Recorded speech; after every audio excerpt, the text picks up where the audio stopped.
Hi folks, and welcome to today's video. Herniated disc, is your rehab helping or hurting your recovery?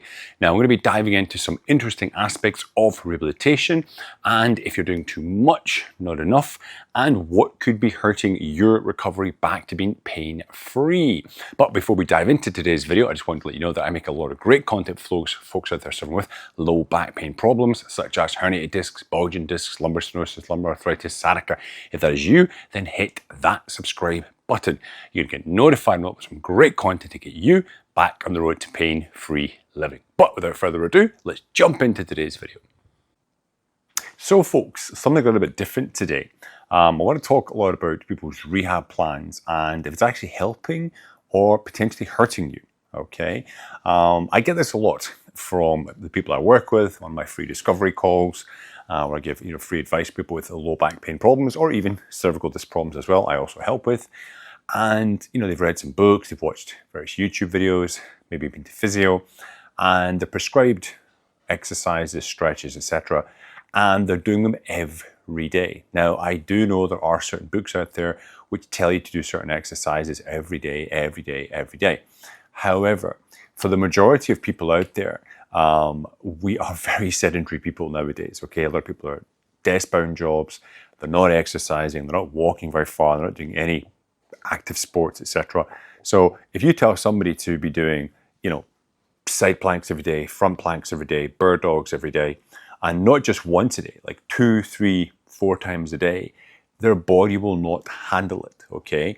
Now, for adaptation to take place in your body, for you to get stronger, for, because cartilage, there's something called corneal conditioning, your cartilage can improve, even the surfaces of your discs can improve with training, your tendons, okay, be stronger, thicker, ligaments, all these tissues can become more resilient, okay, when you place the correct amount of stress on them, right? And this all basically, including your heart muscle, of course, as well, right? If you do cardiorespiratory training, okay, endurance-based training, high-intensity interval training, this kind of stuff.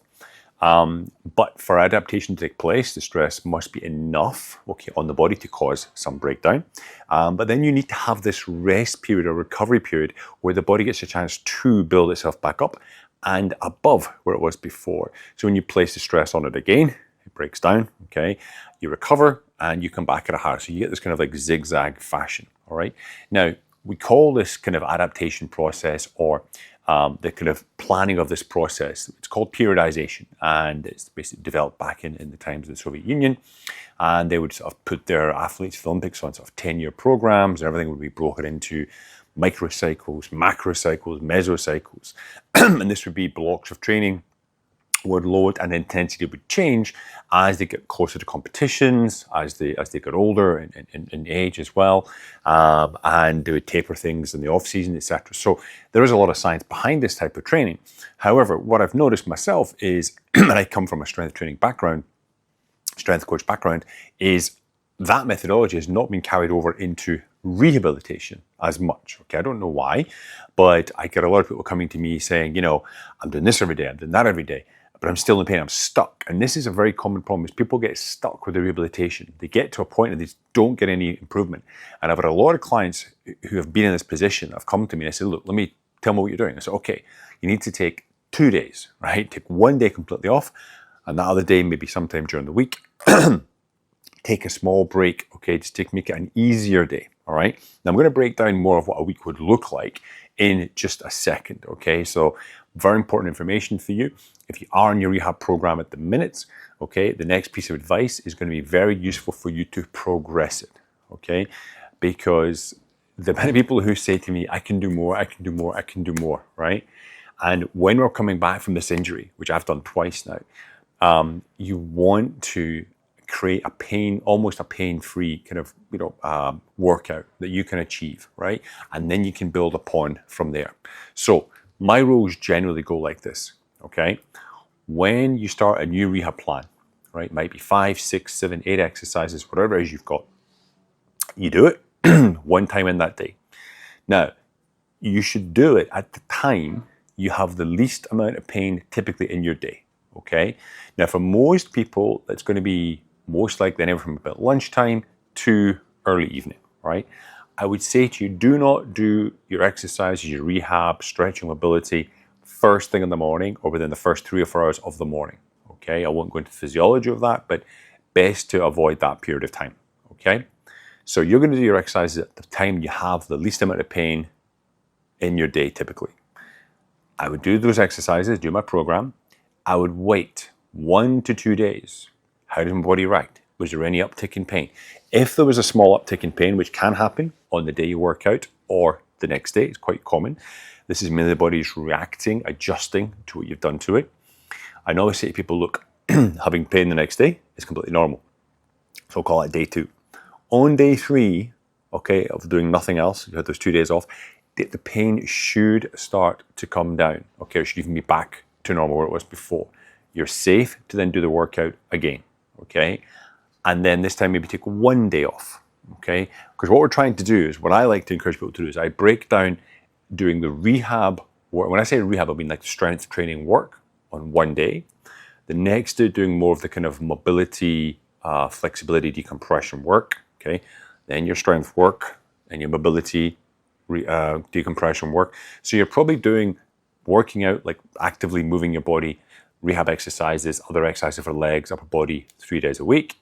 You're doing stretching mobility 2-3 days a week, and you've got 1 full day of rest. And one of those other days is more of a sort of like when you're doing the rehab stretching type of stuff. It is a low low intensity, low volume day. Okay, that's typically how I construct the programs and how I tell people to do it the same way. Because if somebody says, okay, I need you to do this 3 times a day, these 5 exercises, number one, it may well be too much for you. And that's what I've seen in most cases, too much for people. It's really just the body cannot handle it. And the body will react by going into pain because you don't have the strength to stabilize yourself. You're getting more fatigued and you'll end up hurting yourself. This happens many, many times. People I've spoken to coming from different, physios, rehab plans, etc. Okay. Second thing is you won't have the time to fit it into your day. It's going to become stressful. It's going to become a hassle, okay, to get it into your day, right? And it's just not, congruent to sort of following a normal life for most people who are working, kids, family, etc. Right? For the way I do it is by breaking up workout day, you got your kind of recovery, rehab, stretching day or whatever. Once you can adapt and once you can handle that amount of stress, then you can very often move. What I tend to move most people to is 4 days of doing the rehab work. Okay, so maybe Monday, Tuesday, they'll be specific areas of the body. Wednesday is going to be more sort of stretching mobility. Thursday, Friday, more weight training work. Saturday, stretching mobility. And then Sunday, potentially off, okay? Now, there are certain things you can do every day or almost every day. Some of these are things like decompression. I usually recommend that 5-6 times a week. And also walking or some form of sort of cardio, light intensity cardio exercise as well. High intensity, I would do 2-3 times a week maximum. Okay. You see, if you don't have a plan, like an effective kind of rehab plan laid out, then you don't know where you're going. And it's very easy to overtrain, to basically do too much, okay? And as I said, you may find the rehab plan is actually it's not helping you. And a lot of people I've spoke to, they have this issue where they've been to rehab for a month or 2 months. They've hurt themselves with rehab. They're scared of doing the exercises. They get fearful. Rehab doesn't work, okay? As I keep saying, there is no such thing as a bad exercise, only bad application, okay? But by basically loading the body very light, very low intensity to start with, and then you gradually build upon it in a much more staggered, tapered way, will allow the body to adapt, okay? Tissue adapts under stress, yeah? That's where you get calluses in your hands when you lift weights and lift deadlifts and stuff like that.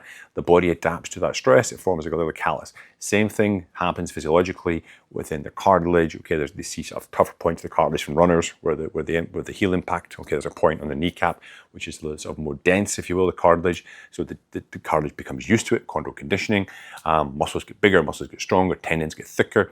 All these things, okay, are basically down to the tissue becoming adapted to the stress you put on it. But as I said before, you put too much stress on there repetitively, you will break down, okay? So it's very, very important to make sure that your rehab plans are following a staggered, tapered progression, and you can see progression. One of the best ways to see progression is by recording down what you do. So you can always go back to it and look how many repetitions you did, sets you did, exercises, etc., etc., and that will show you if you are progressing, okay, in your rehab plan. All right. So guys, listen, hope this has been useful for you. If you've got any questions, comments, of course, hit me up in the comment section down below. Don't forget, of course, to like, share, and subscribe for more great content coming your way to get you back on the road to pain-free recovery. Have a great day.